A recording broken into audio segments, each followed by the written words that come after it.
Hi friends. So ಎಲ್ಲರೂ ಚೆನ್ನಾಗಿದ್ದೀರಿ ಅಂತ ಅಂದ್ಕೋತೀನಿ. ಇವತ್ತೇನಂತಂದರೆ ಕಾಟ್ಗೆ decoration ಅಥವಾ ಪಿಲ್ಲೋ ಸೆಟ್ಟನ್ನು ತರಿಸಿದ್ವಿ. ಪಿಲ್ಲೋ ಸೆಟ್ಸ್ ಯಾವ ಥರ ಬರುತ್ತೆ ಅಂದರೆ ಇದು ರೌಂಡ್ ಪಿಲ್ಲೋಸ್ ಬರುತ್ತೆ. ಸೊ ಅದು ಬಿಟ್ಟರೆ ಇನ್ನು ಅಡಿಷ್ನಲ್ 5 ಪಿಲ್ಲೋಸ್ ಸ್ಮಾಲ್ ಸೈಜ್ ಬರುತ್ತೆ. ಸೊ ಅದನ್ನ ನಾನು ಆಲ್ರೆಡಿ ಅನ್ಬಾಕ್ಸ್ ಮಾಡಿದ್ದೀನಿ, ತೋರಿಸ್ತೀನಿ ನಿಮಗೆ. ಸೊ ಈ ಥರ ಇರುತ್ತೆ ಸ್ಮಾಲ್ ಸೆಟ್ಸು. ನಾನು 2-3 ಪ್ರಾಡಕ್ಟ್ ನೋಡಿದ್ದೀನಿ ಓವರಾಲ್. ಸೊ 2-3 ಪ್ರಾಡಕ್ಟಲ್ಲಿ ನನಗೆ ಈ ಪ್ರಾಡಕ್ಟ್ ತುಂಬ ಇಷ್ಟ ಆಯಿತು. ಸೊ ಇದು ಬಂದು ಹೋಮ್ ಡೆಕೋರಿಂದ ಬಂದಂಥ ಪಿಲ್ಲೋಸು ತುಂಬ ಚೆನ್ನಾಗಿದೆ. ಸೊ ಒಂದು ಅನ್ಬಾಕ್ಸ್ ಮಾಡಿ ಕೂಡ ತೋರಿಸ್ತೀನಿ, ನೀವು ಹೇಗಿದೆ ಅಂತ ಹೇಳಿ. ಸೊ ನನ್ನ ಪ್ರಕಾರ ನಾನು ಒಂದು 2-3 ಸೆಟ್ ನೋಡಿದ್ದೀನಿ, ಆಲ್ರೆಡಿ ಟ್ರೈ ಮಾಡಿದ್ದೀನಿ. ಈ ಸೆಟ್ ತುಂಬ ಚೆನ್ನಾಗಿದೆ, ಮತ್ತು ಪ್ರೈಸಿಂಗಲ್ಲೂ ತುಂಬ ಚೆನ್ನಾಗಿದೆ. ಓಕೆ, ನೋಡ್ಬೋದು ಆಲ್ಮೋಸ್ಟ್ ಒಂದು ಚೆನ್ನಾಗಿರೋ ಸೈಜಲ್ಲಿದೆ ಪಿಲ್ಲೋ ಕೂಡ. ಬಾಕ್ಸ್ ಮಾಡೋಣ. ಸೊ ಮೀನ್ಸ್ ಕವರ್ ರಿಮೂವ್ ಮಾಡುವ, ಹೇಗಿದೆ ಅಂತ ನೋಡೋಣ ಇವತ್ತು. Okay,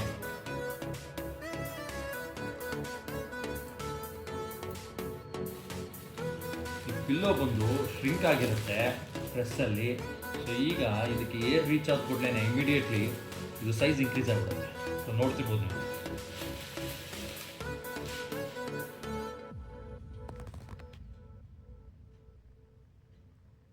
okay, nice. ಸೊ ಈ ಥರ ನಾವು ಎಲ್ಲವನ್ನು ರಿಮೂವ್ ಮಾಡಿ ಇಟ್ಟಿದ್ದೀನಿ. ಇದನ್ನ ನಿಮಗೆ ಓವರಾಲ್ ಹೇಗೆ ಕಾಣುತ್ತೆ ಅಂತಲೂ ತೋರಿಸ್ತೀನಿ. ಸೊ ಇದು ನೀವು ನೋಡ್ತಿರ್ಬೋದು ಓವರಾಲ್ ಸೆಟ್, ಕಾಟ್ ಸೆಟ್ ಅಂತ ಹೇಳ್ತೀವಿ. ಸೊ ಈ ಪಿಲ್ಲೋ ಏನಿದೆ ಇದು ಕ್ವಾಲಿಟಿ ತುಂಬ ಚೆನ್ನಾಗಿದೆ, ಸ್ಪಾಂಜು ಮಾತ್ರ ಬೆಸ್ಟ್ ಅಂತ ಹೇಳ್ಬೋದು. ಸೊ ಇದು ನಾನು 700 ರುಪೀಸ್ ಪೇ ಮಾಡಿದ್ದೀನಿ. ಸೊ ಇದನ್ನು ಬಿಟ್ಟರೆ ನಾನು ಈ ಹಿಂದೆ ಯೂಸ್ ಮಾಡಿದಂಥ ಪಿಲ್ಲೋನು ತೋರಿಸ್ತೀನಿ, ಅದು ಓನ್ಲಿ 500 ರುಪೀಸು. ಸೊ ಈ ಸೆಟ್ಟಿಗೂ ಡಿಫ್ರೆನ್ಸ್ ಏನಿದೆ ಅಂತಂದರೆ, ಇದು ಬಂದು ನಾನು ಈ ಹಿಂದೆ ತೊಗೊಂಡಿದ್ದು 500 ರುಪೀಸ್ ಪಿಲ್ಲೋ. ಇದೇನು ಅಷ್ಟೊಂದು ನನಗೆ ಇಷ್ಟ ಆಗಲಿಲ್ಲ. ವಿತಿನ್ 5 ಮಂತ್ಸ್ ಇದು ಆಲ್ರೆಡಿ ವಿಸಪಾಗಿ ಹೋಗಿದೆ. ಓಕೆ, ಸೊ ಇದನ್ನು ಟ್ರೈ ಮಾಡೋಣ. ಇದು ಪ್ರೈಸಿಂಗ್ ನಾನು ಆಲ್ಮೋಸ್ಟ್ 700 ರುಪೀಸ್ ಪೇ ಮಾಡಿದ್ದೀನಿ. ಚೆನ್ನಾಗಿದೆ, ನೀವು ಕೂಡ ಟ್ರೈ ಮಾಡ್ಬೋದು.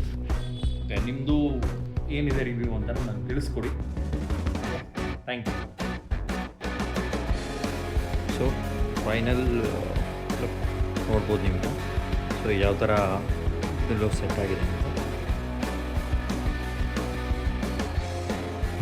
ಸೊ ನಿಮ್ಮ ಮನೇಲಿ ಯಾವುದಾದ್ರು ಸಿಂಗಲ್ ಕಾಟ್ಸಿದ್ರೆ ನೀವು ಈ ಥರ ಪಿಲ್ಲೋನ ಸೆಟ್ ಮಾಡಿ ಸೋಫಾ ಥರ ಯೂಸ್ ಮಾಡ್ಬೋದು.